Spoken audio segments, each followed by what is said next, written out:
Welcome back to the channel, and in today's video I want to talk to you about this lens, the Olympus 7-14 f2.8 Pro lens.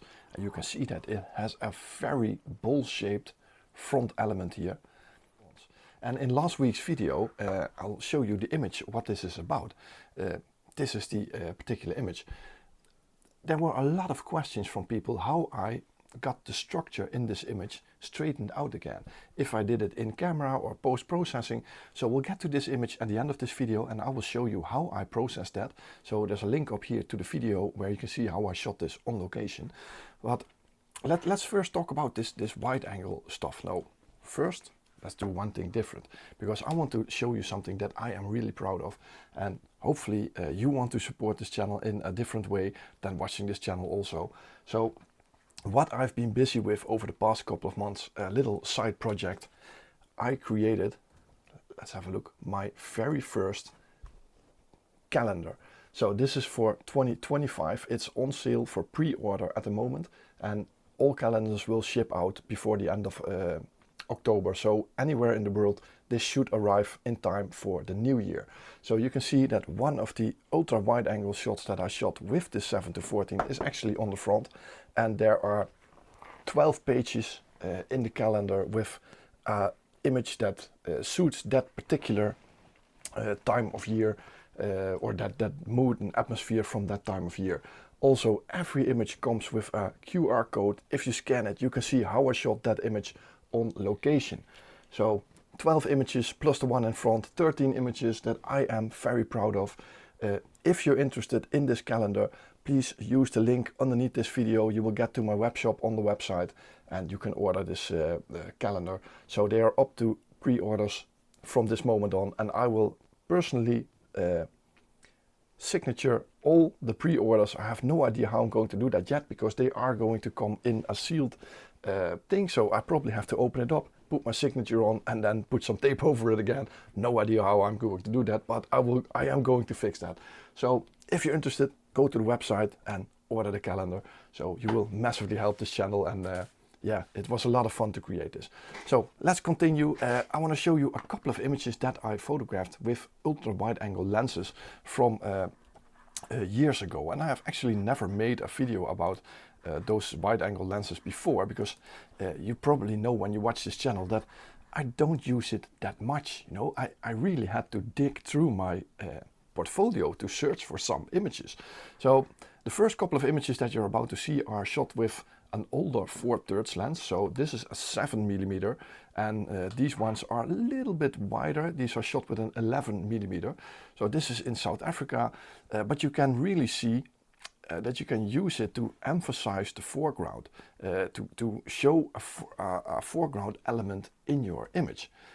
Also here, this shot from Gibraltar, this rock was just so big that I couldn't fit it in the screen properly, so I used the 11mm back then to fit everything in the frame. So that's also something which you can use it for.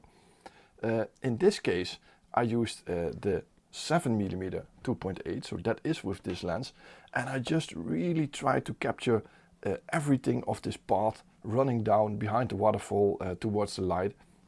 It's not one of my favorite images, but it shows that you can really get some depth in an image with an ultra wide angle lens. This is again with the 11mm shot in South Africa. And you can see if the landscape is that big, you can just use the ultra wide angle to take an image like this. But the 11mm is quite easy to photograph with. This also 11mm in Namibia years ago. What you can already start to see with this image, if you use a wide angle, it emphasizes the foreground. So this is an arch, a bow that I positioned the camera in, and then I stood on that ledge myself. But this actually isn't that far away. But because of that ultra wide angle shot, everything in the background gets a lot smaller. So I'm not that far away from the camera, and this mountain isn't that small, but it's just because it's positioned in the middle, it just looks really small due to the focal effect of that lens. what you can already see on this image with the 11mm, and that is much more extreme with the 7mm. If you look at the tree here on the side, you can already see that it's being pulled apart. The vignette of this lens is actually quite big. It just pulls things on the side out of the frame. So this is with the 11mm, and that was quite good. But the 7-14, really have to be careful with that, and I'll show you some examples later on. So this is again shot with the 7-14, that's here on my table. You can see that I really wanted to show those rocks in the image, but the midground is too big for my taste to make this image work. So it didn't really work out for me in this particular case, and it's just really difficult with a lens like this.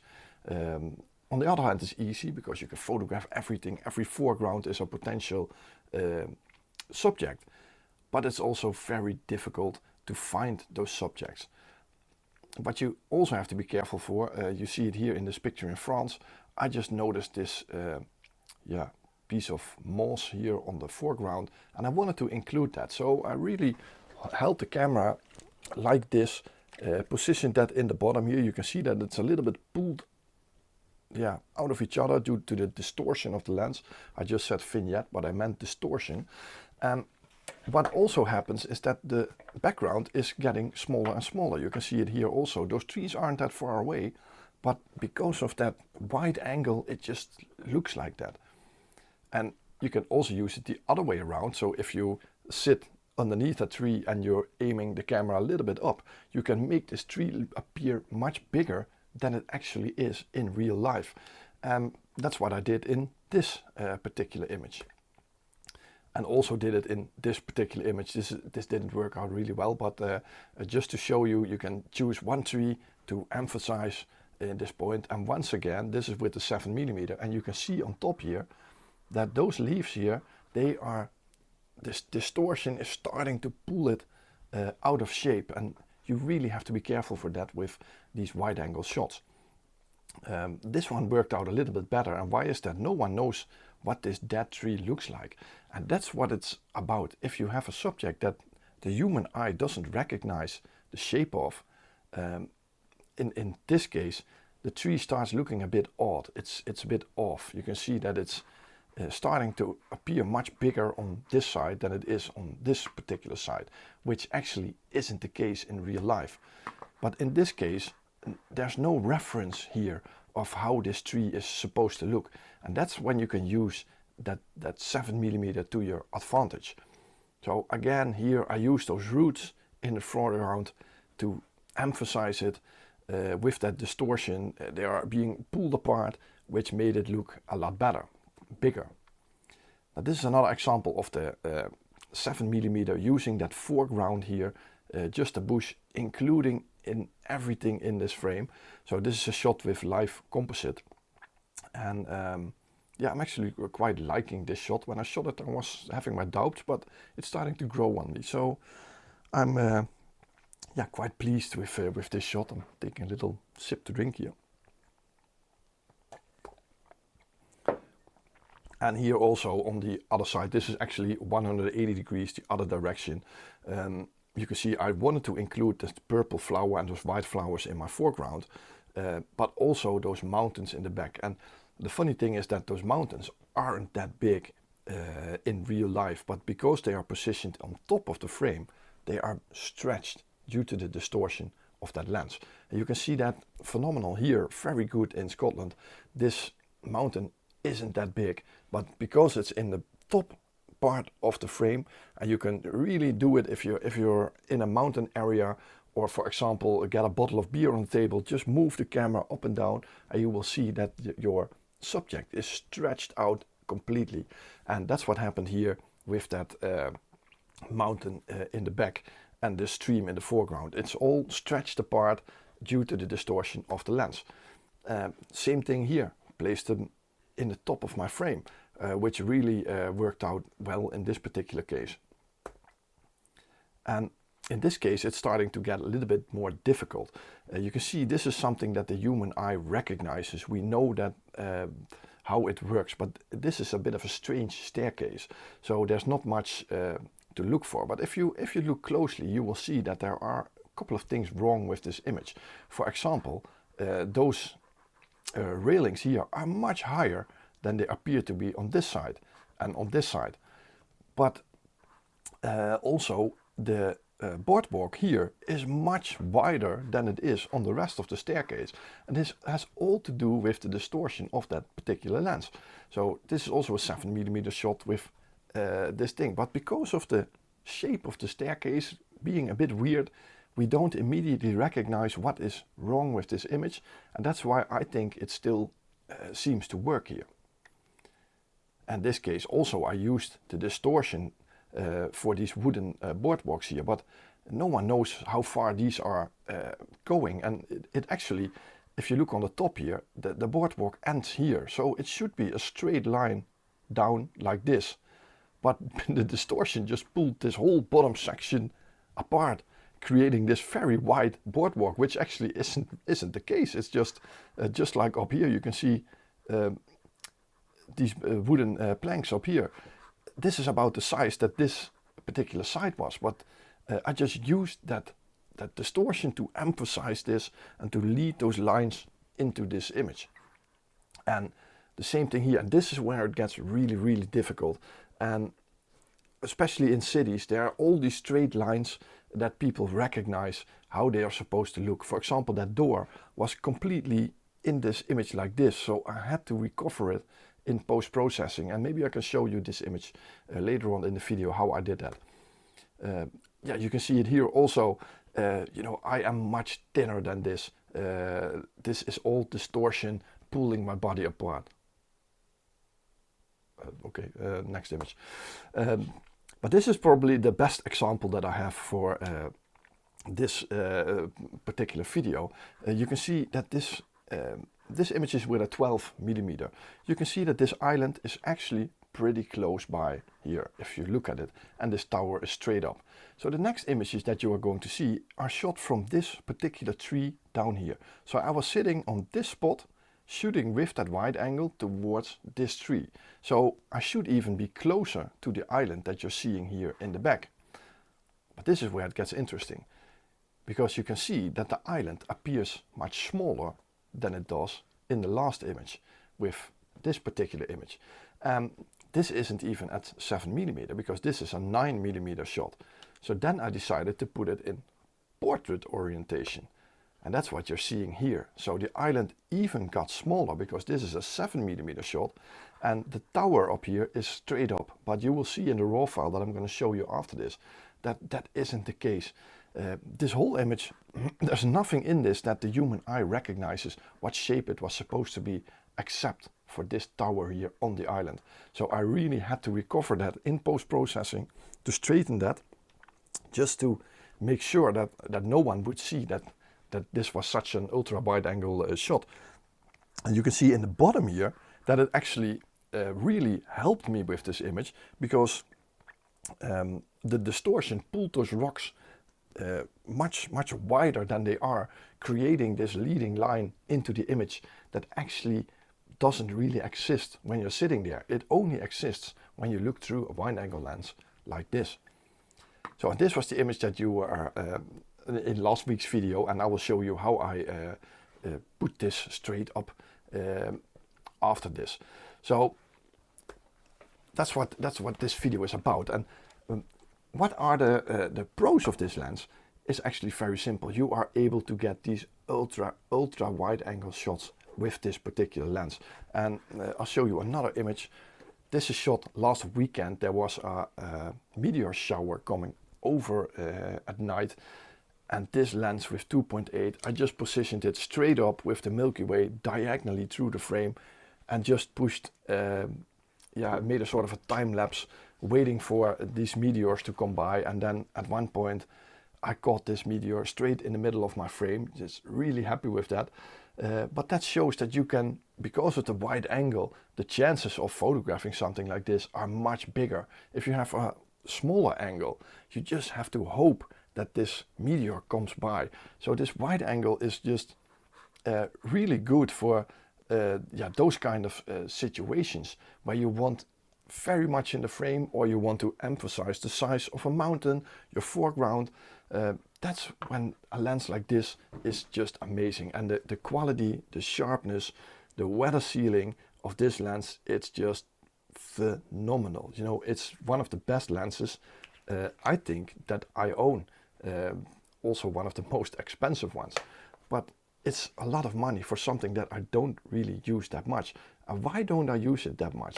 Now, first of all, due to that distortion. You know, the distortion makes it quite difficult to photograph with, to find subjects. And the second thing is that you can't put filters in front of this lens. So nowadays there are companies, it's actually designed by Phil Norton, and I actually sent him an email this morning asking him something about that filter adapter, but he doesn't sell it anymore because the bigger companies like Nisi, Case, there are even other brands now manufacture a filter adapter for this lens. But something to remember is that it only fits square glass plates. So all those round magnetic filters that I own can't be fitted on this lens. And that is a bit of a problem. You know, nowadays with Live ND, the one that you just seen from the tree, this is actually a Live ND shot. So that's how I was able to pull up that long exposure on the sea here. And also this image is also a Live ND shot to get this long exposure with no ripples in the water.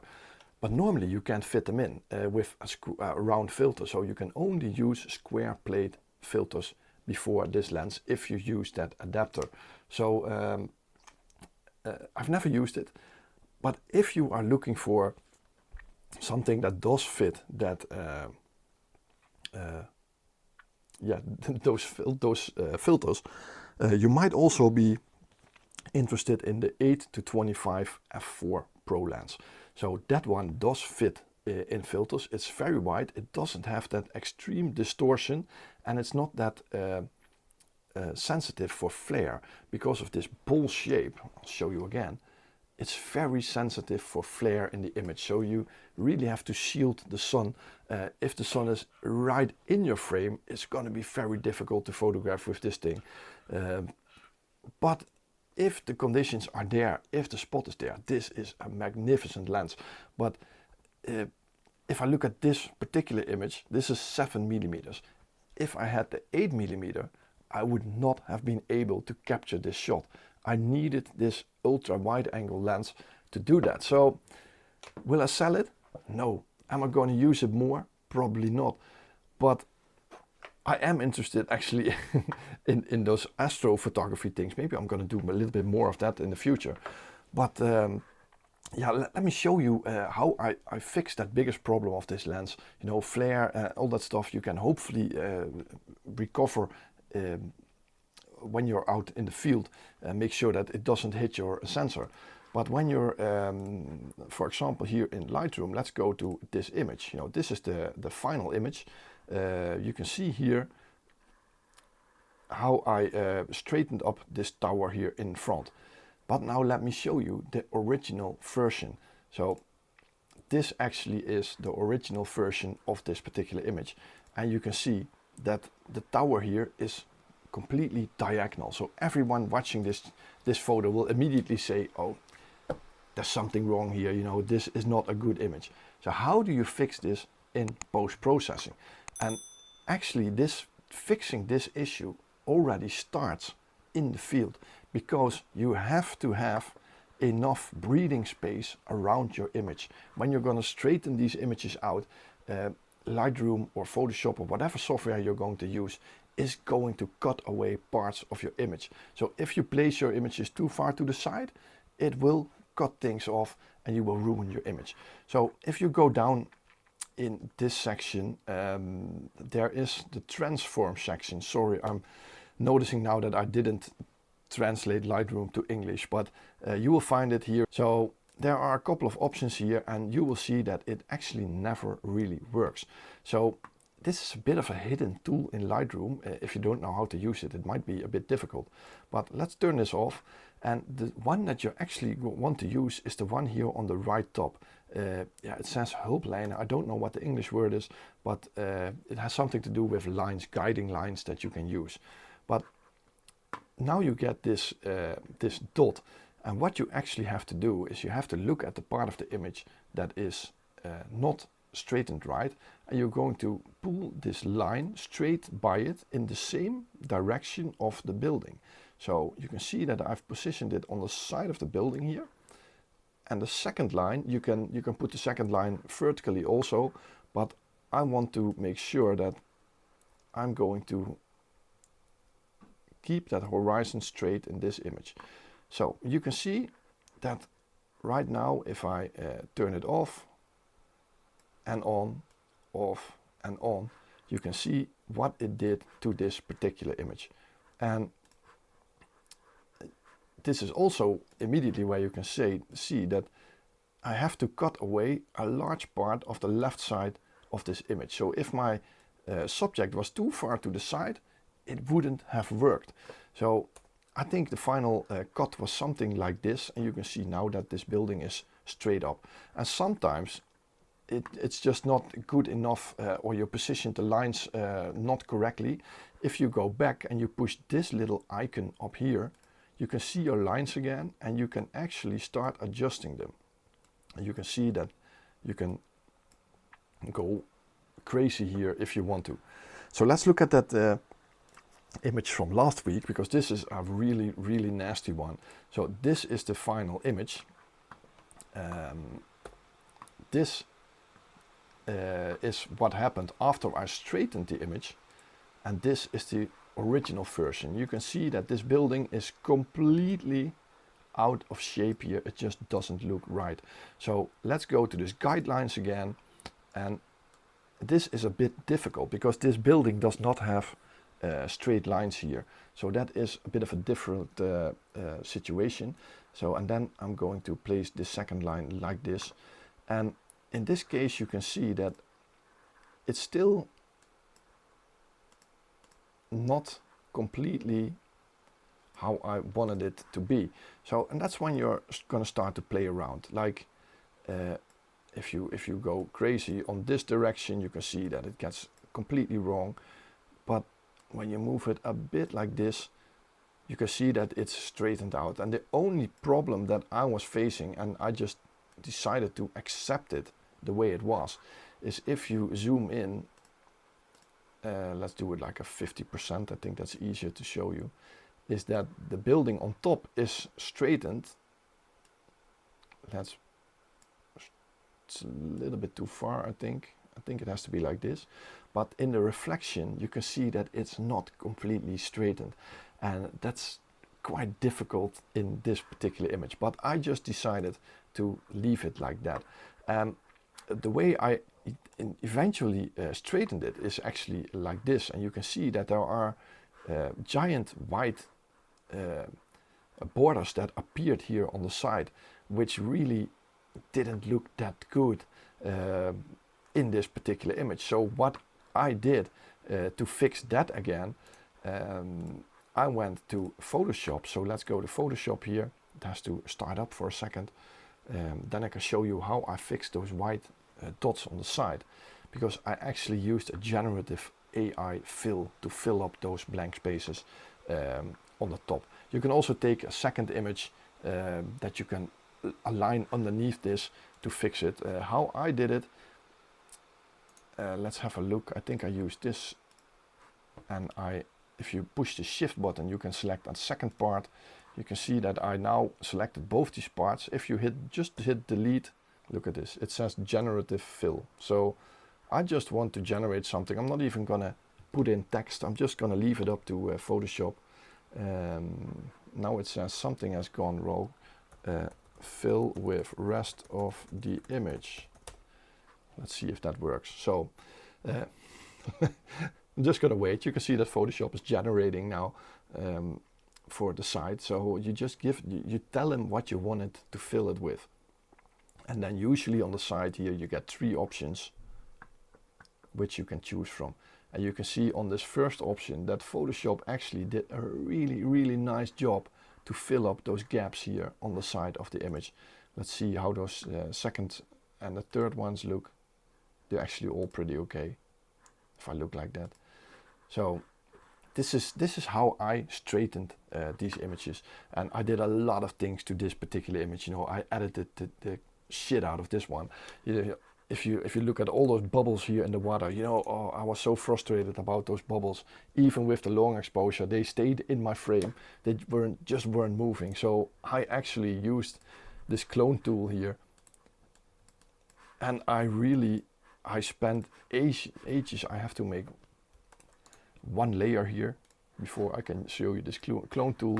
But if you want to erase these things, I just spent about 30 to 40 minutes erasing all those those bubbles in the water. You know, really frustrating. But in the end, like I said, I edited the shit out of the image, but it turned out really nice and really clear.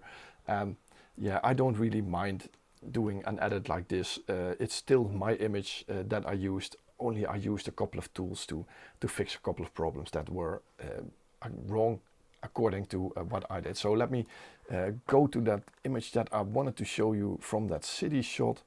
So this is my virtual copy. So I'm gonna say reset it, and you can see that if you look at the original version, the fixed version, and this one, it just, this part here is completely stretched out due to the distortion of the lens. So again, what I did, use the guidelines in the transform section, and what I chose to do in this case, I chose to keep this line as my straightened line. So I wanted the door to be the way this was. So the only thing I'm doing now is I'm going to say to Lightroom, I want this to be straight, and I think I used this line of the church here on the left, and you can see that Lightroom actually did a pretty decent job in transforming this image. Let's brighten it up a little so you can see it. You can see that with one click I just fixed this whole image. So let's go back, show you again. I'll lighten it up first. So again, guidelines, and I'm gonna draw this second guideline right here.